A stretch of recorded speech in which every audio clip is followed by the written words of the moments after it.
సనాతన ధర్మాన్ని కిల్ చేయడం కోసం ఈ ప్రాసెస్ అనేది తెచ్చారు. వాస్తవం ఇది. అంటే భారతదేశం మన గుప్పెట్లో ఉండాలి అంటే వీళ్ళ చరిత్ర తెలియకూడదు. చరిత్ర అంటే వీళ్ళు ఐకమత్యంగా ఉన్నారు, భారతీయులు ఐకమత్యంగా ఉన్నారు. భారతీయుల్లో ఇంత మానసిక బలం ఉన్నది. ఈ మానసిక బలం దేని వల్ల ఉన్నదంటే గురుకులాల వల్ల ఉన్నది, ఆచార్యుల వల్ల ఉన్నది, సంస్కృత భాష వల్ల ఉన్నది, వీళ్ళ ఇతిహాస అధ్యయనాల వల్ల ఉన్నది, వేదాధ్యయనం వల్ల ఉన్నది, ఉపనిషత్ అధ్యయనం వల్ల ఉన్నది. ఇవి అనుక వాళ్ళకు లేకుండా చేసినట్టయితే ఏ దేశమైతే వాళ్ళ మాతృభాషను విస్మరిస్తుందో ఆ దేశం బాగుపడదు. ఇది అన్నది ఎవరో కాదు, ఇప్పుడు నేనేదో అంటున్న మామూలు వాక్యం కాదు ఇది. ఇది మెకాలి అన్నవాడు అన్నాడు. అంటే ఏ జాతి అయితే దాని మాతృభాషను విస్మరిస్తుందో ఆ జాతి తిరిగి జీవం పోసుకోదు. అందుకే మనం పోయినా కానీ, భారతదేశం వదిలిపెట్టి బ్రిటిష్ వాళ్ళు పోయినా కానీ ఈ భారతీయుల్లో దాస్య ప్రవృత్తి మాత్రం పోదు, ఈ భారతీయుల్లో బానిస ప్రవృత్తి మాత్రం పోదు. ఈ రోజు చూడండి, తెలుగు వచ్చిన వాళ్ళు ఎంతమంది ఉన్నారు, బళ్ళకి వెళ్తున్నవారు. ఇంటర్నేషనల్ స్కూల్కి ఎత్తున్న పిల్లలకి ఎంతమందికి తెలుగు వచ్చు, వాళ్ళ మాతృభాష వచ్చు. వాళ్ళు నార్మల్ గా బయట ఆడుకోవాలన్నా ఇంగ్లీష్ లోనే మాట్లాడుకుంటూ అది మాట్లాడుకుంటుంటే తల్లిదండ్రులు సంబరపడుతుంటారు, మా పిల్లలు ఇంత చదువుతున్నారు. నీ పిల్లలు ఇంగ్లీష్ లో మాట్లాడుతున్నాడు అంటే ఇప్పుడు మనం కొంత బాధపడాలి. ఎందుకంటే తల్లిని నిన్ను కూడా మర్చిపోతున్నారు, వాళ్ళు నీ ఉనికిని మర్చిపోతున్నారు, నీ మూలాన్ని మర్చిపోతున్నారు. అంటే మన తాతలు తండ్రులు ఆ ముత్తాతలు వీళ్ళంతా ఏ సంస్కృతిలో ఉన్నారు, ఆ సంస్కృతిని అందిస్తేనే కదా వీళ్ళ మూలాలేందో వీళ్ళకి తెలిసేవి. ఆ సంస్కృతిని అందించకుండా వీళ్ళను వేరే భాషల్లోకి పంపించడం వల్ల, వేరే భాష అధ్యయనం చేయడం వల్ల నిజంగా వాళ్ళ మూలాలు ఏంటిది అని తెలియకుండా అజ్ఞానంలో వీళ్ళంతా ఉండిపోతున్నారు. అంటే ఒక క్యాలెండర్ అనేది ఎంత మార్పు తీసుకొచ్చిందో చూడండి. క్యాలెండర్ అనేది కేవలం అంకెలు అనుకున్నాం మనం అంతే, కానీ ఒక క్యాలెండర్ అనేది ఒక సంస్కృతినే మార్చి పారేసింది. ఇంత శక్తి ఉన్నది క్యాలెండర్ లో. మరి మనము ముహూర్తాలు పెట్టుకొని పెళ్లిళ్ళు చేసుకునేదైనా కానీ, లేకపోతే ఏంటి శుభకార్యాలు చేసుకోవడం అయినా కానీ ఇది దేని ప్రకారం చేసుకుంటాం, క్యాలెండర్ ప్రకారమా? కాదు, పంచాంగం ప్రకారం చేసుకుంటాం. పంచాంగంలో తేదీల కన్నా తేదీలు ఏమి ఉండవు, తిథులే ఉంటాయి. ఇప్పుడు చైత్ర మాసం ఉన్నది, చైత్ర మాసంలో ఈ పని చేద్దాము, లేకపోతే వైశాఖ మాసంలో ఎప్పుడు మంచి ముహూర్తాలు వస్తున్నాయి, ఏ నెలలో, కార్తీక మాసంలో ఉన్నాయి. కార్తీక మాసంలో మంచి ముహూర్తం ఏంటిది, ఇంతసేపు అయ్యగారి దగ్గర కూర్చొని ఇంత ఆరాధీసేసి మంచి ముహూర్తం పెట్టుకొని ఒక శుభకార్యాన్ని మనం ఏర్పాటు చేసుకుంటాము. కానీ మళ్ళీ అవే గనక వార్షికోత్సవాలు చేసుకోవాలనుకున్నట్టయితే వచ్చే సంవత్సరము దేని ప్రకారం చేసుకుంటాము, ఇంగ్లీష్ నెలలు. ఎందుకు, మనకు అది బాగా అలవాటు అయిపోయింది, అది మనసులో జీర్ణమైపోయింది. అది ఆ ఆంగ్ల సంస్కృతి అనేది మనసులో జీర్ణమైపోయి సనాతన సంస్కృతి మీద మనం మనసు పెట్టలేకపోతున్నాము. ఇప్పుడు ఉగాది దగ్గరకు వద్దాము. ఇప్పుడు ఈ డిసెంబర్ 31 జనవరి 1 మధ్యలో అర్ధరాత్రి పూట ఏదైతే ఈ రహదారుల మీద వీటి మీద యువతంతా కూడా ఏదో పెద్ద గొప్ప మార్పు జరిగిపోయిందని ఎంతో ఉత్సాహంతో ఉల్లాసంతో ఇంత బీరు బాటిల్ పట్టుకొని, ఇంత రమ్ము బాటిల్ పట్టుకొని, ఈ సిగరెట్లు గుట్కాలు మళ్ళీ పిచ్చి గెంతులు ఆ బార్లలో వీటిలో, అంటే ఆడపిల్ల అని లేకుండా మగపిల్లలు అని లేకుండా ఎవరిది వాళ్ళు ఈ తారతమ్యం అనేది లేకుండా పిచ్చిగా, ఒక సంస్కారం లేకుండా, సభ్యత లేకుండా ఈ రకంగా గెంతులు వేస్తున్నట్టయితే ఈ సంస్కృతి ఎక్కడి నుంచి వచ్చింది, మన సంస్కృతి ఇది, పాశ్చాత్య సంస్కృతి ఇది. భారతదేశంలో ఇటువంటి సంస్కృతి లేకుండే. పాశ్చాత్యులు ఎప్పుడైతే బట్ట కట్టుకోవడం తెలియదు ఇక్కడ మనము చేనేత వస్త్రాలు నేసినాం. అటువంటి సంస్కృతి గల భారతదేశము.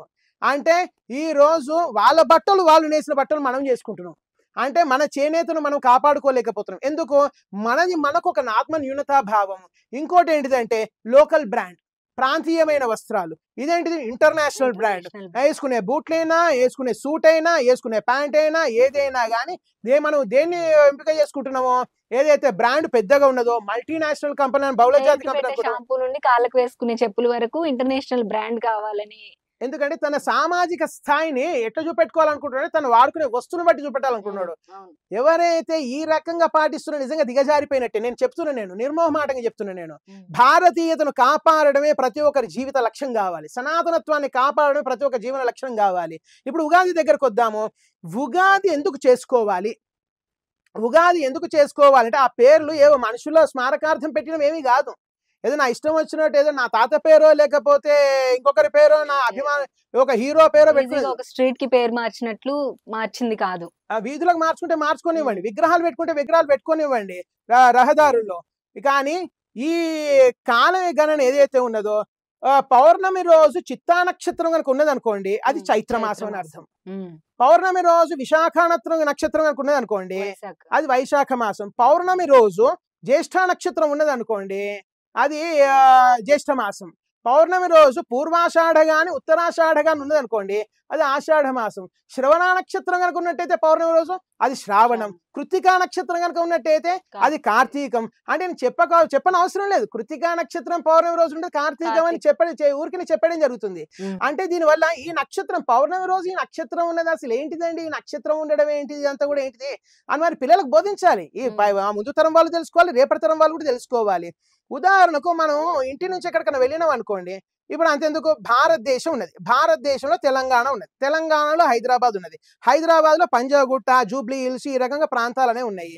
అంటే నేను ఒక చిరునామాకి వెళ్ళాలి అంటే నేను ముందు బయట నుంచి ఎక్కడో వస్తున్నా, ముందు నేను తెలంగాణలోకి రావాలి. తెలంగాణలో ఎటు తిరగాలి అంటే హైదరాబాద్కి రావాలి. హైదరాబాద్లో ఎక్కడికి రావాలంటే దానికి ఫలానా ప్రాంతం చెప్పాలి. ఈ ఫలానా ప్రాంతంలో ఎక్కడికి రావాలంటే ఫలానా భవనంలోకి రావాలి. ఈ ఫలానా భవనంలోకి ఎక్కడ రావాలంటే ఫలానా ఫ్లోర్లోకి రావాలి, అంతస్తులోకి రావాలి అని ఇంత స్పష్టంగా చెప్తున్నాం కదా. మన పంచాంగం కూడా అంతే స్పష్టత ఇస్తుంది.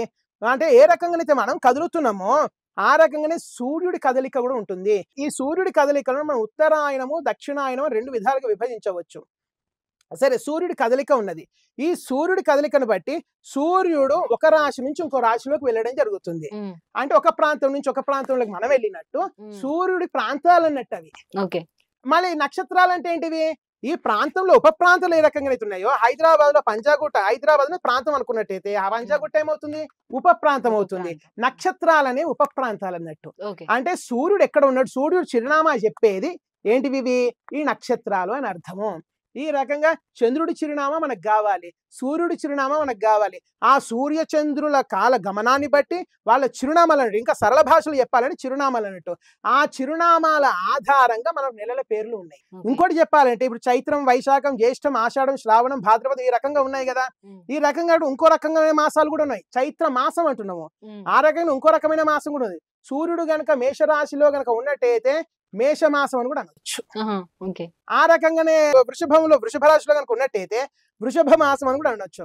అంటే మనకు 2 విధాలు ఉన్నాయి. కానీ లౌకికంగా మనం వాడే మాసాలు ఏంటి అంటే చైత్రం, వైశాఖం, జ్యేష్టము. అయితే ఇదంతా జరిగింది. మరి మన సంస్కృతిని మనను దూరం చేసిన ఆంగ్లేయులు వాళ్ళ సంస్కృతిని ప్రవేశపెట్టడం జరిగింది.